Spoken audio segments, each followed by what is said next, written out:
Namaskar. I am Professor Harjeet Kaur Bhatia from Department of Educational Studies, Jamia Millia Islamia. Today, I would be interacting with you on a very important topic using game as a teaching method in commerce. Before we proceed, I would like to tell you what to look for in this presentation. Here, we would be discussing the meaning of games, how it can be used in teaching of commerce, what are the benefits and challenges of using this method in teaching of commerce. Why so? Because we have seen that the emphasis has changed from teacher-centric teaching methods to learner-centric teaching methods, and that too where we have experiential elements for the learner. So when we use technology in modern time and prepare learners for the real world situation using teamwork and collaborative learning, which is so essential, we think we have to be innovative and we have to use these kinds of methods. As commerce teachers, we do not have to just transmit pre-structured pieces of information to our learners, but use such innovative methods that will put learning into a context and help learners, empower them, help them in taking strategic decisions for real world problem solving. After going through this presentation, you would be able to list the characteristics of the games, examine the need of games in commerce, integrate games and simulation in the educational processes that you indulge in daily life. You would be able to understand the benefits and challenges pertaining to game method specific to pedagogic goals that you design for your classes. Before proceeding further, I would like to distinguish between game-based and textbook-based learning. In textbook learning, there is a passive environment. How? The book doesn't talk to us. It gives us a lot of information and the focus is on transmission of information. Whereas in case of game-based learning, there is greater pace and interactivity, and there is journey of exploration and excitement because we always want to win. We always have to be aware about the rules or constraints that the game has put in so as to be active to achieve what we intend to. Before proceeding further, I have come across classification of games and simulation as given by Valchapoulos and Makri in 2017. I would like to discuss it with you. They have tried to classify games on various bases. If we see game type, they can be classified in a particular manner. For example, what is the gameplay description? That is, how do we assume a character, or is it a strategic decision making? Does it require coordination? And if we go by this game type, the games can be like puzzle, it can be serious game, role playing, it can be strategy, adventure, logical, action based. These can be kind of games where we assume roles basically. Then if we go by game platform, there are various delivery modes. There can be board games which can be 2 to 3, 2D to 3D. There can be computer games, video games, digital games, networking games, online games. We have all been into this kind of games off and on often. If we have seen the game's technical characteristics, Then we can classify the games on the basis of strategies, approaches, concepts, techniques and modes. Here the game can be from single to multiplayer, linear to non-linear, collaborative, competitive. Within the team, the members are collaborating and they are competing against the other team. They can be persuasive, synchronous, immersive, where we feel that we are in the real world situation totally engrossed. Games can also be based or classified on the basis of learning content. That is, the subject or discipline can be the basis of classification. If we go that way, we can have games in social science, business, management, marketing, etc., language, maths, science. But nowadays, we find a trend that there is interdisciplinary or multidisciplinary games which are based on themes and are related to our real life. If we go by the game purpose or it can be classified on the basis of learning goals.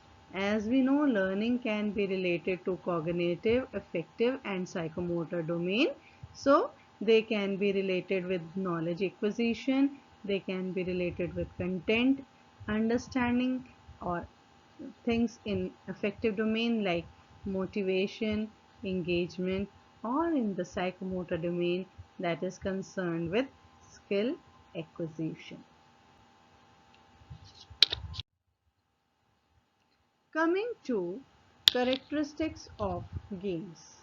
According to Kulik, as cited in Kaskoviak 2017, games can be understood as a teaching method facilitating the acquisition of knowledge and skill.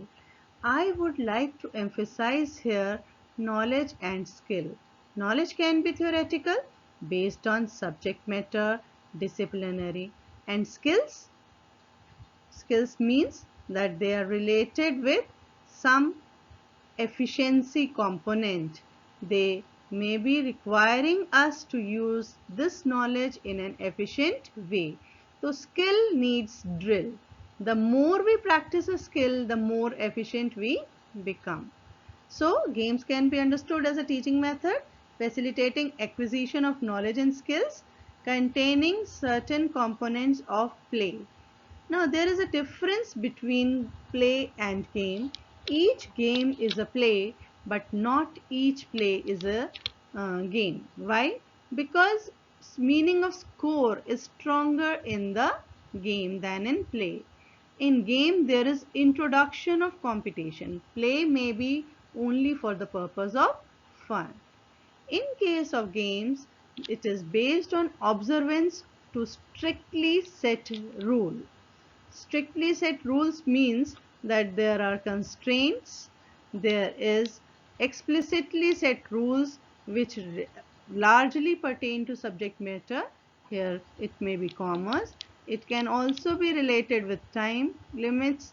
There are constraints and rules. For example, you may take only these many turns, you may take these many currency notes, attempts allowed, or it may be related to the activity of students and other interactions between the participant, how you can interact, allowing the students to learn how to win or lose. So winning here means overcoming the challenges set by the game itself in order to complete it. Now we find that games, more so in case of simulation based, they are based on computer programs and the internet. Because technology is in thing nowadays, so games use simulation and many things that we cannot do in our real life, we cannot make a student learn really from real life. We provide them with the situation which are very near to real life. So here using technology we can provide games on internet or they can be computer based also. Coming to why should we be having games in commerce. So actually business games are aimed at solving corporate problems combining both components of business and the excitement of game interaction. Here we provide real business world like opportunities, conditions, events, and the learners take strategic decision. There is excitement, there is game interaction. Why in commerce? Because the aim of commerce education at senior secondary stage is to prepare future professionals like managers, like accountants, businessmen, etc. To achieve this, we need innovative methods. We need situation based or a specific context based things so that the learners may learn. Games in commerce are also situated in a particular context. For example, in real world, for example, in a factory, how training can be given, design a training, how to deal with strikes or lockouts, how to motivate employees, how to determining the needs of employees, Maslow's hierarchy, etc., etc. So we can situate their learning in a particular context. Though there is availability of games, but still what we find is that there is not much attempt made to develop game pedagogy for commerce. So the teachers like you and me need to experiment it in our classes so that we are able to develop a pedagogy for commerce in which learners will be very active. How to embed these games and activities into the learner? See, we can first make learners design their own games according to their own requirements. I'm reminded of certain games which I have seen my students play in classes and some games that we have played as learner. For example, in Atlas, we used to ask our partner to find the name of the place which wasn't visible very easily. So that person had to strain himself or herself, and in turn he used to give us a target. Now you try and find this place. So when the learners create their own games, they have creativity. So not only they can prepare the board games, they can also prepare online games, they can have various kinds of games according to their own requirements, according to their own abilities. Then teachers, trainers and developers can also design games, and we can also integrate commercial prefabricated games. For example, if we have Monopoly, so we can use it. So based as teachers know what are the requirements of the learners because of their experiences, they know hotspots of the learner, they can themselves design, they can utilize the games that are available in the market, or they can motivate the learners to prepare the games themselves, giving a spark to their creativity. What are the benefits of using games in the commerce education? We know that there is social constructivist paradigm which asks for collaborative learning. Learning by doing is also quite popular. So games do have such characteristics which allow students to have these kinds of things. Learners also gain ownership of the material. When they gain the ownership of the material, so what happens? They are motivated, and whatever they do, it retains in their memory for the longer period of time. Because if they remember why they were able to win, so they would like to reutilize that strategy, and if they feel that they were not able to perform the way they should have performed, they modify their strategy. So it also provides students a safe environment to learn tolerance.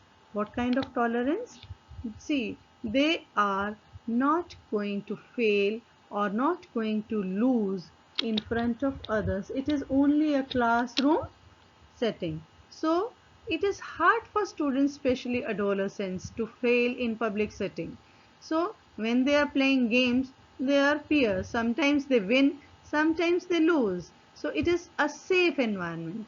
More so, they learn tolerance because they listen to the advice of their team members, they follow it, and they collectively make a strategy against the competitors. They also learn to tolerate the move of the competitor which is within the rules of the games. So that kind of healthy competition emerges in the class. They can experience and test themselves the situations which they would be encountering in the real life later. So the research element, the tendency to develop the hypothesis, to test the hypothesis is also developed as a generic skill, and they can monitor their own progress and understanding of the subject material in a very non-invasive manner. Nowadays, we would like to promote minimal invasive techniques. So, where because if you provide fish to a person or if you make a person rote memorize, he would be doing it for one time. But if you provide him the skill to fish, he will be feeding for life. Similarly, the learner would be able to analyze, then he would be able to learn in an efficient manner later also. Learning to learn. That is the thing that we would like to give to our learners always. Coming to the benefits of uh, using game method in teaching, I have tried to classify it as cognitive, affective and psychomotor. So here learners make strategies. They plan action against other taking into account the requirements of situation. So opponents, what are they doing? So reasoning skills, they improve. There is effectiveness in promoting knowledge acquisition, content understanding, concept learning, problem based learning, and more so there is transfer of learning also. As regards effective domain, which is related with the feelings of the learners, so they learn to collaborate as a team. They learn to tolerate, learn to win or lose in a dignified manner. They take risks, assume responsibility, are motivated, there is engagement, there is satisfaction. So there are positive emotions involved, and they learn the value of healthy competition. As regards psychomotor domain, they learn by experimentation, trial and error. There is skill acquisition, and also there are opportunities for collaborative learning, enhancing interactivity and feedback among players, and develop social and soft skills. So there are subject specific as well as generic benefits of using games as a teaching method in commerce. But it is not an easy task to integrate games in the learning. Why? Because sometimes learning becomes more important than game. We have to make check that games must not become more important, because if they are having only fun and they do not realize that they are learning anything, it is of no use. Secondly, we have to see that learning goals are to be aligned with the game goals, and both should be addressed through game processes. We should not be subordinating learning goals in supporting game goals. And one very great challenge is that there are individual differences. Children or students or learners have different personalities, different capabilities and different learning preferences. How to prepare games, how to use game that each one of them is benefited is a great challenge. Now, as a teacher, we have understood that we have to integrate games in our teaching. But what should be our strategies for integrating business games in teaching of commerce? First thing I would like to suggest is that we have to align game with the learning objectives. If there is no connection between game and learning objective, then it is a futile exercise. Then there has to be step-by-step introduction of complexity. Complexity has to enhance because first easy game, if they are able to fulfill criteria, they are able to win, then some more constraints have to be added so as it may appear challenging to the learners. They feel like doing it. There is still excitement left. You have seen in various online games there are levels, level 1, level 2, level 3, level 4. As you proceed further, the complexity of the level is enhanced. Uh, the teacher has to get to know the game before the class. If she doesn't know, then she cannot make fool of herself, must practice it, must play it earlier to using it in the class. The games should facilitate learning as the guide, and the teacher should be guide on the side so as to help students to think enough what may be the consequences of certain decisions and link such analysis to the learning objectives of the course. We cannot forget to align it with the course. Here the scaffolding is to be done so as to enhance the course. Then we have to include the game in assessment also. Otherwise the learners feel that they can be using it only for the purpose of play. So the students may be told beforehand that the game may be used for assessment purposes also.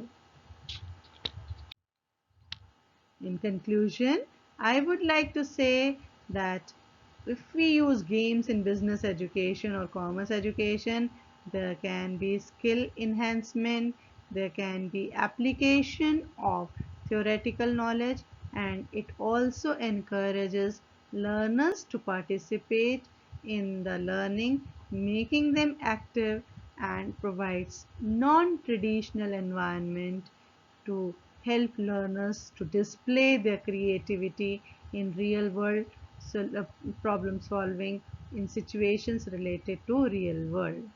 However, care has to be taken to ensure that game leads to learning and is not just for fun. I have tried to give examples of also games based studies, research studies that have been undertaken. So you can have a look at those resources also provided later in the slide.